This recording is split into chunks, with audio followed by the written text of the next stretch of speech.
السلام علیکم، کیسے ہیں آپ تمام؟ ٹھیک ٹھاک ہوں گے؟ میٹرک کلاس اور 9 کلاس کے اسٹوڈنٹ اچھی طرح میری بات سن لیجیے گا۔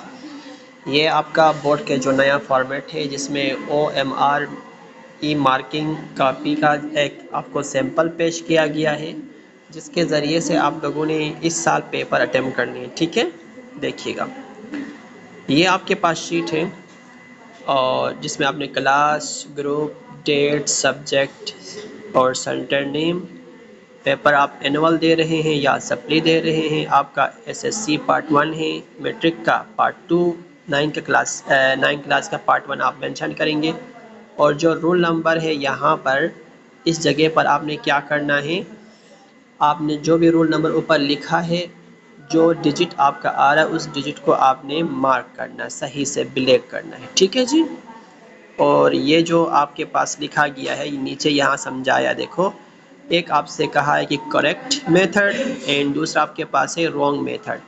کریکٹ میتھڈ کو دیکھیے ایسے فل کرنا ہے، رونگ جو ہے آدھا کر رہے ہیں یا آپ کمپلیٹ نہیں کر رہے ہیں، تھوڑا ٹک مارک کر رہے ہیں، یہ چیزیں رونگ ہیں، آپ نے اس چیز کو دیکھنا ہے۔ ٹھیک ہے، یہاں کینڈیڈیٹ کا سائن ہوگا، کینڈیڈیٹ آپ ہیں، آپ کا سگنیچر ہوگا۔ ٹھیک ہے، یہاں پر انویجیلیٹرز جو بھی ہوں گے، ٹیچرز، استاد جو بھی ہوگا وہ سائن کرے گا یہاں۔ ٹھیک ہو گیا، اس کے بعد اس صفحے کو اچھی طرح پڑھ لیجئے گا، یہاں آپ کے لیے ہدایت ہے۔ اس کے بعد آتے ہیں MCQs کے لیے۔ MCQs کے لیے آپ نے یہاں پر، ٹھیک ہے، یہاں آپ نے MCQs پڑھا، یہ دیکھیے گا، یہ رونگ اور یہ رائٹ میتھڈ، آپ کے پاس کریکٹ میتھڈ آپ کو بتایا گیا ہے۔ اور جو بھی MCQs مثال کے طور پر سیکشن A کا کوشچن نمبر 1 کا اگر پارٹ B آنسر ہے تو آپ B کو مارک کریں گے۔ اسی طرح کوشچن نمبر 6 کا MCQs نمبر 6 کا اگر D ہے تو آپ D کو مارک کریں گے، جس اوپر آپ کو بتایا گیا۔ ٹھیک ہے جی، آئیے نیچے، اس کے بعد کوشچنز،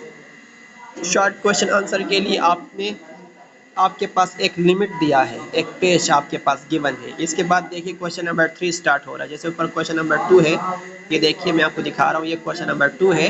2 کے بعد 2 کے لیے پھر ایک پیج ہے سمپل، اور کوشچن نمبر 3 اس کے لیے آپ کے پاس ایک پیج ہے۔ آپ نے بہت ہی سمجھداری سے اچھی طرح آپ نے اپنے کوشچن کو سمجھ کے پھر آنسر کو سمرائز کر کے لکھنا ہے۔ ٹھیک ہے جی، یہ سیمپل میں نے سوچا کہ آپ کو دکھا دوں تاکہ آپ کو سمجھ آ جائے تو اچھا، اس سے پہلے کہ آپ کنفیوز ہو جائیں۔